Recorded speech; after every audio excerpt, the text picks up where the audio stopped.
우리 함께 말씀 보도록 하겠습니다. 오늘 말씀은 시편 33편 13절에서 15절까지의 말씀입니다. 시편 33편 구약 825페이지 시편 33편 13절로 15절 말씀 제가 봉독해 드리겠습니다. 여호와께서 하늘에서 굽어보사 모든 인생을 살피시며 곧 그가 거하시는 곳에서 세상의 모든 거민들을 굽어 살피시는도다. 그는 그들 모두의 마음을 지으시며 그들이 하는 일을 굽어 살피시는 이로다. 아멘. 이 시간 우리 시온 찬양대 찬양 읽겠습니다.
아멘.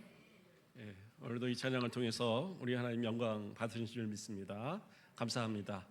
우리 옆 사람과 인사하겠습니다. 사랑합니다. 환영합니다. 잘 오셨습니다. 반갑습니다. 우리 앞뒤로도 좀 인사하시고요. 그래요. 우리 청년들이 또 이렇게 방학하고 하니까 또 많이 모이고 이렇게 합니다. 오늘 휴일이라서 또 이 연휴잖아요. 앞뒤가. 그래서 어디 많이 놀러 가셨을까 봐서 걱정했는데 그래도 대부분 다 단비가 또 우리 성도들이 어디 못 가도록 붙들어 놓으신 것 같아요. 어쨌든 하나님 앞에 이 시간 예배하는 가운데 우리 사랑하는 성도들에게 단비와 같은 그러한 은혜가 풍성하여지기를 주님의 이름으로 축원드립니다. 자, 오늘 말씀의 제목은 굽어 살피시는 하나님이십니다. 굽어 살피시는 하나님. 이 굽어 살핀다, 굽어 본다라는 뜻을 제가 그동안 잘못 알고 있었더라고요. 저는 이 굽어 본다라는 뜻이 이렇게 굽어서 이렇게 자세히 살피는 거 있잖아요. 뭐 그런 줄 알았어요. 그런데 그건 아니고 이 굽어 본다라는 뜻이 높은 곳에서 낮은 곳을 보는 거라고 그러더라고요. 그래서 이것을 비유적으로는 높은 사람이 낮은 사람을 잘 살펴보고 돌보고 하는 그런 것을 굽어본다, 굽어 살핀다라고 표현을 한다고 합니다. 어쨌든 비슷한 의미긴 한데 좀 더 그렇게 자세하게 그리고 눈여겨 보면서 이 살펴보는 그런 것을 굽어본다, 굽어 살핀다라고 얘기를 해요. 그래서 이 단어를 이 우리 개역 개정 성경에 사용한 것, 그러니까 이것이 원래 있는 단어는 아니잖아요. 그것은 히브리어를 이 우리나라 말로 번역을 한 거죠. 그래서 개역 한글, 우리가 이전에 이 바뀌기 전에 성경의 내용에서는 감찰하다라고 표현했어요. 또 굽어 살핀다라는 부분은 하감하신다 이렇게 표현을 하고, 근데 이것을 굽어 본다라고 이렇게 굽어 살핀다라고 표현한 것이 어떻게 보면 참 그 뜻을 더 자세하게 잘 표현한 표현이 아닌가. 뭔가 또 정감이 있잖아요. 감찰한다 그러면 뭔가 이렇게 감시하는 것 같은데 굽어 본다 그러면 정말 어떤 사랑의 마음을 가지고 보는 것 같은 그러한 것을 우리가 느끼게 됩니다. 그래서 참 잘된 번역이다라는 생각을 갖게 됩니다. 그런데 오늘 본문 우리가 13절에서 15절에 보면 굽어 본다라는 말이 3번 나옵니다. 그렇죠? 예, 하늘에서 굽어 보사, 그리고 또 거민들을 굽어 살피시는도다, 그리고 마지막에 굽어 살피시는 이로다. 그래서 굽어 본다, 굽어 살피신다 해서 굽어 본다는 말이 3번 반복이 돼요. 그래서 제가 좀 궁금했어요. 이게 원어로는 어떤 뜻을 갖고 있을까 이렇게 살펴보는데 참 희한한 것이 이 3 단어가 다 다른 단어입니다. 같은 단어가 아니에요. 뜻은 비슷한데 같은 단어가 아니에요. 물론 히브리 이 문학 가운데 또 뭐 헬라 문학에서도 마찬가지지만 이 같은 단어가 반복될 때는 반복을 좀 피합니다. 예, 그래서 우리나라 어떤 문학 작품이나 우리나라 무슨 소설이라든가 아니면 논설이라든가 이런 것에서도 같은 단어가 반복될 때는 그 반복을 피합니다. 되도록이면 그게 이제 문학적 기법이에요. 잘 쓴 글일수록 그 똑같은 단어들을 피해서 비슷한 단어로 대체를 합니다. 그런데 오늘 본문에서는 비슷한 단어들이 이렇게 나와 있는데 번역으로서는 어떻게 보면 같은 단어를 사용했어요. 그런데 그 안에서는 전혀 다른 단어들을 비슷한 뜻을 가졌지만 전혀 다른 단어들을 3번 나열을 하고 있는 거예요. 그래서 그런 어떤 문학적 기법으로 반복을 피하기 위한 그것으로 볼 수도 있지만, 그러나 과연 그러한 의미에서 시인이 이것을 쓸 때, 시편을 쓸 때 썼을까? 근데 내용을 보면 그렇다기보다는 오히려 하나님께서 우리를 향하신 그 관심, 우리를 향하여 그 높은 하늘에서 우리를 다 살피시고 정말 그 높은 곳에 계신 전능하신 하나님께서 우리 낮고 천한 우리들을 하나하나 얼마나 깊이 관심을 가지고 살펴보시고 지켜보시고 얼마나 사랑하시는가를 보여주기 위해서 그 단어를 바꿔가면서 점진적으로 더 깊이 그렇게 하나님은 이런 분이시다라고 우리에게 알려주고자 바로 시인은 그렇게 단어를 사용했구나라고 알게 되었어요. 그래서 그 단어들에 대한 것들을 오늘 한번 소개해보고자 합니다. 먼저는 뭐가 나왔어요? 구보보사라는 단어입니다. 원어에서는 히피트 뭐 이렇게 나왔는데 원형은 나바트라는 단어예요. 이 단어는 어떤 뜻을 갖고 있느냐? 살펴본다라는 뜻이에요. 눈여겨본다 이런 의미를 갖고 있어요. 골똘히 바라보고 있다, 내려본다 뭐 이런 의미를 갖고 있습니다. 어떻게 보면 그저 외적인 부분을 좀 보고 있다라는 의미가 있어요. 그러나 그렇다고 해서 그냥 슬쩍 보는 건 아니고 모든 걸 주의 깊게 다 보고 있는 거예요.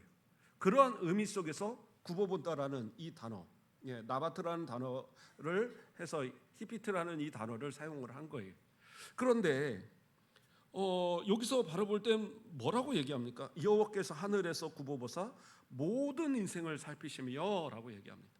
그러니까 하나님께서 바라보시는 것은 단순하게 어떤 특별한 사람들만을 바라보는 게 아니라 모든 인생을 다 하나님은 다 바라보고 계신다라는 거예요. 물론 이스라엘 백성들은 하나님께서 자신들을 굽어 보신다라는 것을 그들은 항상 생각하고 있었어요. 그것을 믿고 있었습니다. 그래서 자신들의 일거수일투족을 하나님께서 다 지켜보신다라는 그 사상을 갖고 있었습니다. 이게 이스라엘 백성들한테 왜 중요하느냐? 그들이 가장 힘들고 어려울 때에 누가 도우시는가라는 것을 그들이 깨달아 알게 되거든요. 그래서 정말 나를 지켜보고 계신 우리 하나님이 지금도 나를 바라보신다면 내가 하나님의 이름을 부르며 부르짖을 때에 우리 하나님께서 나를 도와주실 거라는, 우리 민족을 도와주실 거라는, 우리의 산업을, 우리의 가정을 도와주실 거라는 그런 믿음이 있었거든요. 그러니까 굽어보시는 하나님에 대한 믿음의 고백은 상당히 신자로서는 큰 겁니다. 또 우리가 어떤 이 병들고 때로는 힘들 때, 그럴 때 누군가를 의지해서 또 구하면 우리를 도울 사람이 필요한데 사람으로서는 우리의 모든 것을 다 알지 못하고 치료의 어떤 길을 열어줄 수가 없는데 누가요? 우리 하나님께 부르짖으면 하나님은 전능하신 하나님이니까 우리를 살피사 이 방법 저 방법으로 항상 구원하시고 돌보시고 치료하시고 하는 모든 은혜를 베푸신다라는 거예요. 이것을 항상 믿고 살아가는 것이 바로 이 히브리인들의, 이 이스라엘 백성들의 모습이었다라는 거예요. 그러니까 어떻게 되겠어요? 죄도 함부로 못 짓죠. 하나님이 지켜보시는데 어떻게 죄를 짓겠어요? 물론 이스라엘 백성들이 죄를 안 진 건 아니죠. 그런데도 죄를 지니까 결국에 뭐예요? 하나님께서 심판하셔서 그들이 그 약속의 백성으로, 언약의 백성으로 가나안에 정착하여 살기는 했지만 계속해서 그들이 범죄할 때마다 하나님은 주변 나라를 통해서 그들을 치시고, 심지어 북이스라엘과 남유다가 나뉘었을 때 북이스라엘은 아수르에게, 남유다는 바벨론에게 멸망까지 당하는 그러한 일까지도 겪게 되었다라는 거예요. 그러한 여러 가지 상황 안에서도 진짜 믿음을 가진 성도들은 하나님을 두려워할 줄 아는 거예요. 그래서 하나님께서 지켜보신다는 그것 때문에 범죄치 않으려고 몸부림치는 모습들이 또한 그들의 모습이었다. 저와 여러분의 모습도 마찬가지입니다. 그들의 신앙뿐만 아니라 지금도 여전히 하나님은 동일하신 하나님이시잖아요. 우리를 굽어보시는 분이십니다. 우리가 어디 있든지, 우리가 어떤 상황에 처해 있든지, 저 바다 끝에 거해도 뭐 저 세상 끝에 있어도 결코 하나님은 우리를 잊어버리시는 분이 아니셔요. 그래서 항상 우리를 살피시고 지키시기에 우리는 어떻게 해요? 힘들 때에 하나님 앞에 기도하고, 또 범죄의 유혹이 올 때마다 하나님 제 마음을 지켜달라고 기도하고, 그러면서 우리가 우리의 믿음을 지켜갈 수 있는 그런 모습 아니겠어요? 참 이 신앙의 경험을 가진 우리 성도들은 다 알 거예요.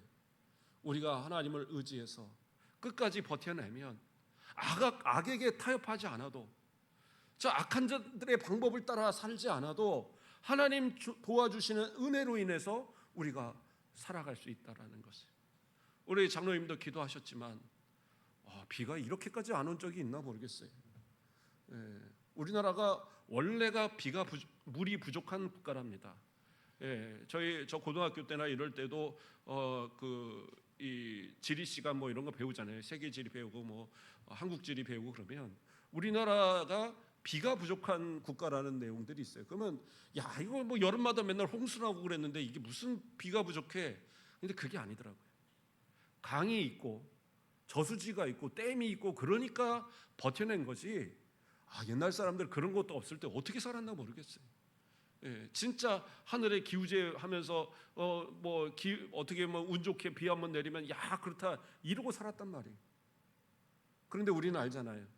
그 비도 내리게 하시는 분이 누구예요? 우리 하나님이신 거예요.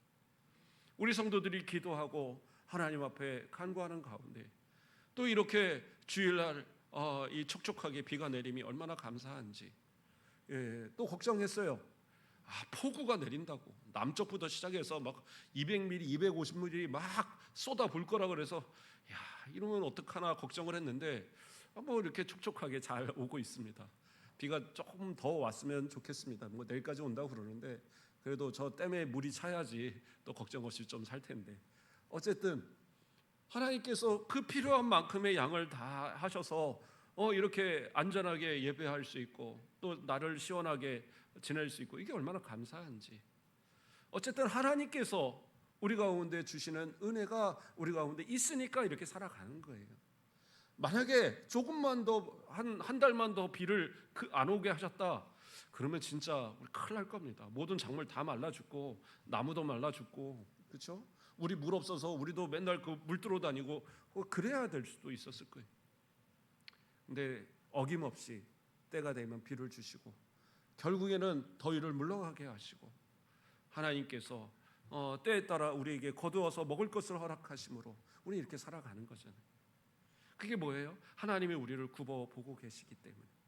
그래서 우리 성도들이 그 하나님 앞에 기도할 때마다 그 어려움에서 벗어나게 하시고, 그리고 정말 눈물을 흘릴 상황에서 주의 이름을 부르면 언제나 우리를 지켜주시고 보호하셨던 은혜로 지금까지 살아왔다라는 거예요. 여러 가지 죽을 만한 위기가 있었어도 하나님 건져주셨고, 질병 가운데서 낫게 하셨고, 악한 자들이 감히 건들지 못하도록 지켜주셔서 또 이렇게 살아갈 수 있는 은혜가 있더라. 그게 바로 하나님께서 굽어보시는 그 은혜 가운데 살아가는 우리들의 모습이다라는 거예요. 자, 두 번째로는 또 뭐라고 얘기했습니까? 그가 거하시는 곳에서 세상의 모든 거민들을 굽어 살피시는도다라고 얘기합니다. 그러니까 여기서는 굽어 살피신다, 이 단어는 뭐냐면 히시기야흐라는 단어예요. 그런데 이것이 이제 샤가흐라는 단어에서 온 거예요.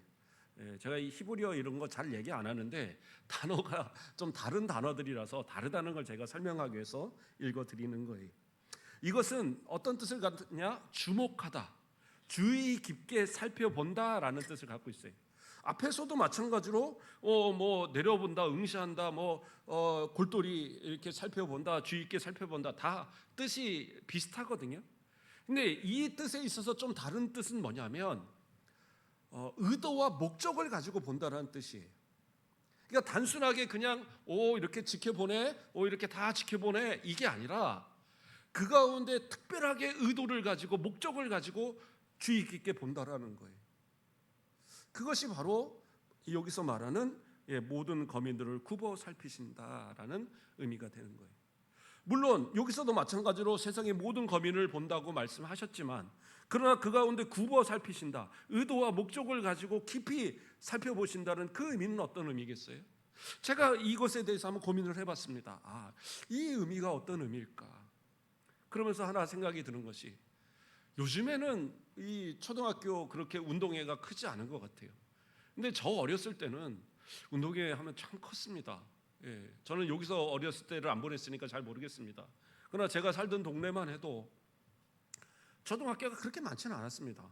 아이들이 막 그 한 학교에 바글바글하게 오전반 오후반까지 해가면서 막 모이는데, 운동회가 되면 모든 학생들이 다 모이고 그 부모들이 오고 그 할머니 할아버지까지도 오고 심지어 삼촌들까지도 오고 해갖고 그 완전히 온 운동장을 가득 채우고 거기서 이 경기를 하고 그러잖아요. 그걸 다 구경하고, 또 아이들이 부모하고 같이 막 매달고 손 들고 막 업고 뛰고 이러면서 이제 정말 온 마을의 축제가 되었던 것이 운동회입니다.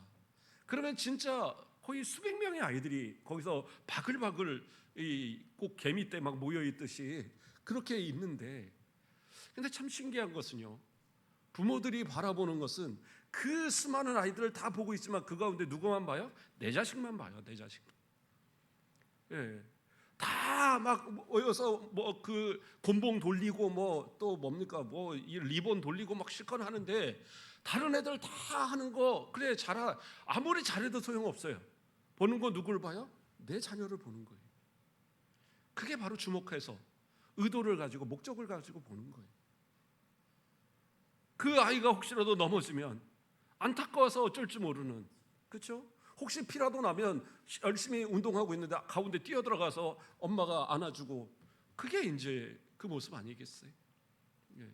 근데 다른 애들이 하면서 뛰어 넘어져 봐요. 아이고 안타깝네 라고 말은 하지만 별 관심 없죠. 애들 다 넘어지면서 크는 거지 이러면서 그냥 보게 되는 겁니다. 그 차이인 겁니다. 하나님은 우리에게 어떠하시느냐? 모든 사람들을 다 살펴보시지만 특별하게 우리 성도들을 향하여서 목적을 가지고 의도를 가지고 정말 사랑의 눈으로 우리를 살펴보시는 그러한 은혜가 있다라는 거예요. 그 은혜를 받아 누리며 살아가는 것이 바로 저와 여러분의 모습입니다. 하나님의 눈을 피할 수 있을까요? 피할 수 없어요. 하나님은 특별히 우리를 지켜보고 계시고 우리가 무엇을 하든지 그 모든 것을 다 살펴주시는 거예요. 그래서 때로는 아까 서두에 얘기한 것처럼 이스라엘 백성들이 가진 그런 마음처럼 내가 죄를 짓는다라고 생각을 해도 이거 뭐 남들도 이 정도는 다 죄 짓고 사는데 그 세상 사람들의 이야기죠. 근데 하나님의 사람들은 누구를 바라요? 하나님을 알고 하나님을 바라보며 살아가는, 하나님께서 우리를 바라보고 계신다는 사실을 항상 느끼고 살아가는 사람들이잖아요. 우리가 어디 있든지 어디에 속해 있든지 하나님 모르시는 게 없어요. 다 지켜보고 계신 거예요. 아니 저 뭐 지하실 이런 데 모여갖고 이 뻘짓거리하면 어떻게 아시겠어요? 그래도 다 알아요. 왜? 하나님은 모든 것을 다 아시고 지켜보시는 하나님이시. 그렇기 때문에 우리는 어떻게 해요? 범죄할 수가 없죠. 아까 타협할 수가 없죠. 죄 지으면 너무나도 송구스러워서 하나님 앞에 눈도차 들지 못할 그 모습이 우리의 모습 아니겠어요? 그런데 세상 사람들은 뭐냐? 눈에 안 보이면 괜찮다라고 여겨요. 제 친구가 예전에 얘기를 해주더라고요. 집에 목장을 하고 소 키우고 해서 목장을 하고 볏짚도 쌓아놓고 하는데 그 뭐 나락 같은 게 조금 떨어져 있으니까 꿩이 와서 그거 주워 먹겠다고 이렇게 이고 있더래요.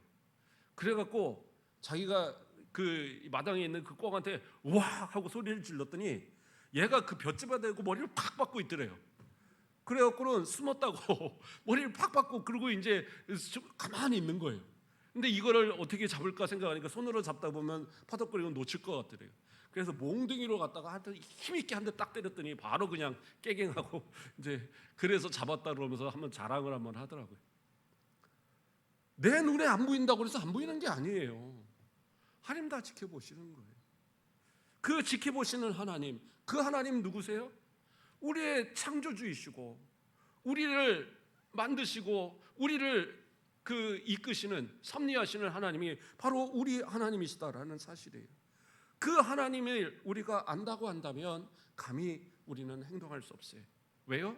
그 하나님은 창조이시지만 뭐예요? 심판의 주이시기 때문에 결국엔 죄인을 심판하시는 일을 행하시는 분이 우리 하나님이시기 때문에 우리의 모든 그 행동을 따라 하나님 반드시 심판하시는 거예요. 우리는 믿음의 사람이잖아요. 예수 믿었으니까 다 용서받고 천국 가잖아요. 우린 괜찮은 거잖아요. 그게 아니라고 그랬죠. 믿음이 있고 진짜 믿음대로 사는 성도라면 그 죄에 대해서 당연히 회개하고 회개한 성도라고 한다면 그 죄를 다시 지키지 않기 위한 몸부림이 있어야 되는 거예요. 다시 지을 수 있어요. 그러나 또 회개해야죠. 그러나 이 벼룩도 낯짝이 있다고 똑같은 거 갖고 10번 20번 계속 회개하는 그게 말이 됩니까? 내가 하나님 앞에 뭔가를 죄를 졌으면 그래서 회개하고 용서를 구했으면 적어도 그 죄를 반복하지 않으려는 몸부림이 있어야죠. 노력이 있어야죠. 우리가 자녀를 키울 때도 그렇잖아요. 너 또 이러면 혼난다. 엄마 잘못했어요. 다시는 안 그럴게요. 그래 그러면 용서해 줄게. 그런데 또 잘못해요. 너 이러면 안 돼. 저번에도 내가 용서해 줬잖아. 아니 진짜 잘못해서 다시는 안 그럴게요. 용서해 줘요. 3번 4번 계속 그냥 용서합니까? 어느 순간은 매를 들어서라도 때려요. 왜 때립니까? 사랑하는 자녀니까 징계하는 거예요. 요즘같이 때리면 신고합니다. 함부로 때리지도 못하는데 그런데 어쨌든 이 자녀들을 그렇게 해서는 똑바로 가르치기 위해서 때로는 매도 드는 거잖아요. 우리 하나님도 마찬가지예요. 우리 아버지시기 때문에 우리를 살펴보시고 우리를 지켜보시고 우리의 모든 일거수일투족을 정말 주의 깊게 살펴보시는데 다른 믿지 않는 자들, 불신자들, 죄짓고 악하게 사는 거 그거 별 관심 없으시죠? 지옥 백성인데 뭘 관심을 그렇게 가지시겠어요? 그러나 하나님의 택하신 백성들 이들만큼은 결코 포기할 수 없잖아요. 자신의 사랑하는 아들 독생자를 내어주면서까지 그 피로 씻어 깨끗하게 하신 그들을 어떻게 가만히 두시겠어요? 그러니까 그들을 끝까지 사랑하시고 지키셔서 결국에는 하나님의 그 예비하신 저 천국을 데리고 가셔야 되니까, 그러니까 때로는 똑바로 살아라고 매도 들어서 가르치시는 것이 바로 우리 하나님이시다라는 거예요. 바로 그 굽어 살피시는 하나님, 그 하나님을 생각한다면 우리의 삶은 좀 더 달라야 될 겁니다. 세 번째로 굽어 살피시는 자라고 나와요. 이것은 뭐냐? 함매빈이라는 단어인데, 이것은 이제 빈이라는 단어에서 변형이 된 거예요. 그래서 이 빈이라는 단어는 어떤 뜻을 갖고 있느냐? 분별하다, 이해하다. 그리고 함매라는 이 단어가 앞에 붙으면서 어떻게 되어지냐? 이해하는 자, 깨닫는 자, 통찰하는 자. 오늘 본문에서는 굽어 살피는 자로 그렇게 번역이 되었어요. 하나님은 어떤 분이시냐? 굽어 살피시는 분이시다라는 거예요. 그런데 여기서 말하는 건 뭐라고 그랬어요? 이해하는 자, 깨닫는 자, 통찰하는 자. 무슨 얘기예요? 겉으로뿐만 아니라 그 마음까지도 살피신다는 의미예요. 그 속에 있는 마음까지도 하나님이 다 살펴서 아신다라는 거예요. 그렇기 때문에 그 앞에 뭐라고 그래요? 그는 그들의 모든 마음을 지으시며 그들이 하는 일을 굽어 살피시는 이로다. 그러니까 굽어 살피시는데 그 하나님은 어떤 하나님이세요? 그들의 모든 마음을 지으시는 하나님. 하나님이 우리의 마음을 지으셨기 때문에 우리의 마음도 다 아신다라는 거예요. 우리가 아무리 속이려고 해도, 우리가 아무리 감추려고 해도 하나님 우리의 마음을 다 아셔요. 우리 성도들 다 이렇게 보면 저는 진짜 다 은혜롭고 다 사랑스럽고 존경스럽고, 제가 가끔 얘기하잖아요. 제가 우리 권사님들처럼 이렇게 신앙생활을 하려면 정말 노력 많이 더 해야 되겠다. 예. 저보다도 이렇게 신앙생활 열심히 잘하는 분들 보면 참 그렇다라는 생각을 저는 항상 하거든요. 그런데요, 삶의 어떤 모습들을 제가 보지 못하는 곳에서의 모습들은 어떻게 살아가고 계시는지요? 그것도 더 중요하다는 거예요. 주의 종이 보는 것은 한계가 있죠. 내 눈에 보이는 것이 크게 다예요. 그래서 나는 저분이 정말 은혜롭고 존경스럽고 사랑스럽고 저분처럼 나도 신앙생활을 해야지라고 목회자이지만 그렇게 다짐을 하는데, 그런데요, 저도 여러 곳에서 사역을 하다 보니까 그러한 분들에 대해서 세상에서 전화가 와요. 아파트에서 전화가 오고, 뭐 동네 누구라고 아는 사람이라도 전화가 오고, 그러면서 하는 말이, 왜 그분은 그 교회 권사인데 이렇게 행동한대요? 왜 그분은 이렇게 함부로 욕하고 다닌대요? 왜 그분은 함부로 쓰레기 버리고 다닌대요? 그러면서 신고가 들어오는 거예요. 그러면 참 난감합니다. 뭐라고 그래요? 처음에는 죄송합니다, 제가 잘 말씀드릴게요. 그래서 이제 한두 번은 그렇게 넘어갔어요. 근데 받아주니까 계속 전화가 오더라고요. 그리고 제가 나중에는 한번 화를 낸 적이 있어요. 그 상대방한테, 앞으로 이렇게 함부로 하지 마라. 내가 아는 분은 그런 분 아닌데 자꾸 이렇게 교회에다가 이렇게 해서 뭔가 그 치부를 드러나게 하는, 그렇게 해서 뭔가 욕을 먹게 하려고 하는 의도라고 한다면 앞으로 한 번만 더 이렇게 연락을 하면 내가 경찰에다 신고한다 그랬어. 당신 신고하겠다. 명예훼손 한다고 신고하겠다 그랬더니 다신 전화 안 오더라고요. 그런데 그러면서도 제가 참 마음이 아팠던 거는, 우리의 성도들에 대한 그러한 이야기를 세상 사람들을 통해서 들을 때에 내가 아는 그분이 아니더라는 거예요. 내가 아는 그분이 아니에요. 진짜 은혜롭게 찬양하고 은혜롭게 기도하고 봉사하고 헌신하고 정말 교회 안에서 성도들을 살피고 정말 은혜로운 분인데 세상에서 평가가 그렇지 않더라. 뭐예요? 참 그러한 모습을 보면 내 눈으로 보는 것이 다가 아니구나, 한편으로는 그런 생각도 들어요. 그런데 하나님은 속일 수 없어요. 하나님은 그 마음까지도 지으신 분이라 모든 걸 아시기 때문에 때로는 마음으로 숨기는 것조차도 우리 하나님은 다 아신다니까요. 아무리 은혜롭게 거룩한 것처럼 보이려고 포장을 해도, 아무리 마음의 악한 것들을 다 포장을 해서 나는 거룩한 것처럼 그렇게 보이려고 해도요, 사람은 속일 수 있지만 하나님은 못 속이는 거예요. 그러므로 어떻게 해야 돼요? 마음부터 새로워져야죠. 진짜 우리의 신앙의 사람들이라면 그 마음을 새롭게 하고 그 마음에서부터 다시 하나님을 향하여 하나님 앞에 거룩한 모습들을 삶을 통해서도 드러내고 지키며 살아가야 되는 거예요. 그게 올바른 성도들의 모습이다라는 거예요. 하나님은 어떻게 해요? 우리를 그렇게 굽여 살피시는 하나님이시기 때문에 우리는 그렇다라는 거예요. 정말 우리의 삶 속에 그러한 모든 것들, 그 우리의 삶을 다 아시는 하나님이시고 우리의 마음까지 아시는 하나님이시니까 그러면 우리는 너무 두려워서 힘들어서 어떻게 삽니까? 조금만 뭐 잘못된 생각해도 하나님 다 아시는데 아이고 두려워서 어떻게 살아요? 그런데 그렇지 않아요. 오히려 더 행복하지 않겠습니까? 진짜 사람들이 힘들면은요 기도도 잘 안 나오더라고요. 저도 그러더라고요. 정말 어려운 일 당하면은요 막막하면 기도도 안 나와요. 그냥 하나님 앞에 컥컥대면서 때로는 그냥 1시간 내내 아버지만 부르면서 눈물만 뚝뚝 흘릴 때가 있더라고요. 그런데 참 신기한 것은 그렇게 아버지 부르다가 보면 어느 순간 마음이 평안해져 와요. 눈물이 씻겨지고 하나님께서 다시 힘을 내게 하시고 말씀을 주시고 또 그 힘을 내어서 다시 살아갈 수 있는 그 길을 열어주시더라고요. 왜 그래요? 우리 하나님이 그 마음의 간구를 그 작은 신음에도 하나님이 그것을 기도로 다 받아주시는 거예요. 왜? 그 마음을 지으시는 하나님이시기 때문에 마음의 간구도 알고 계시거든요. 그러니까 우리가 멋떨어진 기도로 입술로 다 고백하지 않아도 하나님은 우리 마음을 아시기에 우리의 간구를 들으시는 하나님이시다라는 거예요. 근데 세상 사람들은 어떻게 해요? 어려운 일이 닥치고 힘든 일이 닥치면 하나님을 알지 못하기 때문에 힘이 될 만한 자들을 먼저 찾아요. 나에게 도움이 될 만한 자를 먼저 찾아서 그곳에서 뭔가 해결을 해보려고 합니다. 그래서 오늘 본문에 이어서 16절에 나오는 말씀 뭐라고 그래요? 16절과 17절 많은 군대로 구원을 얻은 왕이 없으며 용사가 힘이 세어도 스스로 구원하지 못하는도다.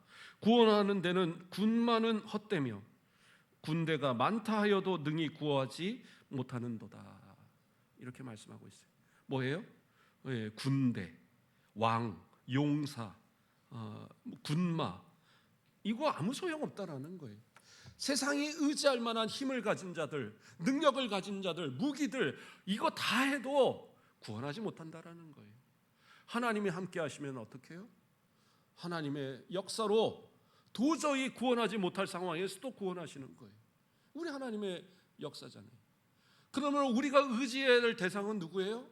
우리를 굽어보시는 하나님, 굽어 살피시는 하나님만을 의지해야 된다는 거예요. 그 하나님이 유일하신 하나님이세요. 우리가 유일하게 의지해야 될 하나님이세요. 그 하나님을 의지하면요 군대도 소용없어요. 필요 없어요. 그 왕도 필요 없다라고요. 군마도 필요 없어요. 우리 하나님이 지켜주실 테니까. 우리의 영혼을 지켜주시고 우리의 육체를 지켜주시고 우리의 삶을 지켜주시는 은혜가 있다라는 거예요.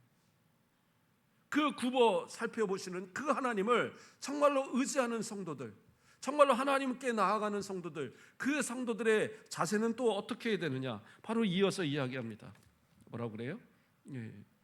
그 하나님께서 18절의 말씀에 여호와는 그를 경외하는 자 곧 그의 인자하심을 바라는 자를 살피사 그들의 영혼을 사망에서 건지시고 그들이 굶주릴 때에 그들을 살리시는도다.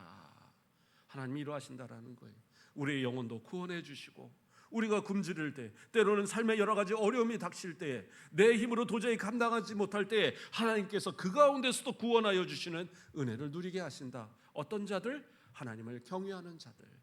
하나님을 경외한다라는 것은 결국에는 하나님께서 우리를 살펴보시고 굽어 살피신다라는 사실을 믿는 성도들을 이야기하는 거예요. 자, 경외라는 말이 어떤 뜻입니까? 그때 우리 헌신예배 때 오신 목사님도 한번 설명을 했는데 그 뜻은 그래요. 두려워한다, 존경한다라는 뜻을 갖고 있습니다. 그런데 우리가 두려워한다라고 말을 하면 보통 우리는 어떻게 생각합니까? 무서운 것을 의미하잖아요. 뭐 공포를 생각을 합니다. 그래서 막 그 앞에 되면 벌벌 떨면서 아이고 무서워 이것만 생각하잖아요. 근데 이 히브리어는 야레라는 단어인데 이 히브리어에서 경외라는 단어, 이 두려움이란 단어는요, 히브리식 이 사고를 알아야지 우리가 이해할 수 있는 단어입니다. 우리는 두려움하면 그냥 아주 무서운 것만 생각하는데, 여기서 말하는 두려움은 그러한 두려움이 아니에요. 아주 크신 분 앞에, 정말 아주 내가 범접할 수 없는 그런 아주 크신 분 앞에 정말 내가 그 앞에 서서 그 분에 대한 어떤 존경의 마음, 그분에 대한 그 어떤 이 위험에 압도되어진 상태에서 그 앞에 엎드려지는 상태, 그러한 상태를 의미하는 거예요. 그것은 두려움, 우리가 생각하는 두려움이 아니잖아요. 진짜 존경의 마음, 진짜 그 앞에 그 어미의, 그 어미하심에, 이 높으심에, 그 앞에서 압도되어져서 나를 낮추는 그러한 상태, 그게 바로 경외의 모습인 거예요. 그러니까 단순한 두려움이 아니에요. 그러니까 그분을 무서워해서가 아니라 그분이 그렇게 크신 분이기 때문에 그 앞에 있어서 나의 가장 낮은 모습으로 그 모습을 높여드리는 그러한 모습이 되어지는 거예요. 그래서 그 모습을 다시 뭐라고 표현했어요? 그의 인자하심을 바라는 자라고 표현합니다. 인자하심은 헤세드, 하나님의 변치 않는 사랑을 이야기하는 거예요. 그래서 하나님은 어떻게 해요? 경외의 대상이시지만 그 하나님은 어떠한 분이세요? 변치 않는 사랑으로 결코 우리를 포기하지 않는, 끝까지 우리를 사랑하시는 그 사랑을 베푸시는 하나님이시다라는 거예요. 그 하나님을 믿고 의지하는 것이 경외하는 자세다라는 거예요. 그러한 자들을 하나님은 어떻게 해요? 그 영혼을 구원하시고 그들이 굶주릴 때에 구원하시는 하나님의 은혜가 있다라는 거예요. 그러므로 우리를 살피시고 우리를 지켜보시는 그 하나님을 우리가 의지해야 될 건 당연한 거잖아요. 그 하나님을 경외해야 될 것은 당연한 일이잖아요. 그러면 진짜 하나님을 경외하는 우리 성도들이 하나님 앞에 보여야 될 자세는 어떤 거겠어요? 목사님 드디어 뭔가를 얘기하시려고 하는군요. 그러니까 뭐 헌금 많이 하라는 얘기인가요? 봉사 많이 하라는 얘기인가요? 전도 많이 하라는 얘기인가요? 물론 뭐 그런 여러 가지 부분들도 있겠죠. 그런데 제가 지금 말하는 것은 아닙니다. 또 오늘 본문에서 말씀하는 건 그게 아니에요. 시편 33편에 가장 먼저 나온 1절 말씀에 뭐라고 나와요? 마무리하겠습니다. 1절 말씀에 뭐라고 나와요? 너희 의인들아 여호와를 즐거워하라. 찬송은 정직한 자들이 마땅히 할 바로다. 그러니까 시인은 먼저 이야기했어요. 너희 여호와를 찬양해라. 정직하게 의인으로 살아가는 너희들, 하나님의 은혜 가운데 살아가는 너희들이 할 게 뭐냐? 하나님을 찬양하는 거다. 하나님께 영광을 돌리는 거다. 하나님을 찬송하는 거다. 이렇게 이야기하는 거예요. 이렇게 이야기하면서 왜 너희가 찬양을 해야 되는지, 왜 살아가는 동안에 하나님을 찬양하며 살아가야 되는지를 밝혀주신 거예요. 왜? 하나님이 너희를 그렇게 살펴보시되 그냥 지켜보는 게 아니라 깊이 정말 너희 하나하나를 다 살펴보시고 너희의 마음까지 지으셔서 그 마음을 다 이해하시고 그 작은 신음에도 응답하시는 그 하나님을 경외하고 그 인자하심으로 끝까지 포기하지 않는 사랑을 베푸시는, 그래서 우리의 영혼을 구원하시고 우리가 굶주릴 때에 먹여주시는 그 은혜로 함께 하시는 그 하나님을 어떻게 해요? 찬양해야 된다라고 말하고 있는 거예요. 세상 의지하는 거 하나님 싫어하신다라는 거예요. 하나님은 군말을 의지하는 거 그거 싫어하신다라는 거예요. 오직 유일하신 하나님만을 의지하며 하나님께만 기도하고 하나님께만 찬양하고 하나님께만 영광 돌리는 그 모습, 하나님은 그 모습을 기뻐하신다. 그러므로 뭐해요? 하나님의 은혜 받은 구원받은 의인들아 어떻게 해요? 찬양하라고 외치고 있는 겁니다. 그러니까 우리가 해야 될 것이 뭐예요? 하나님을 찬양하는 거예요.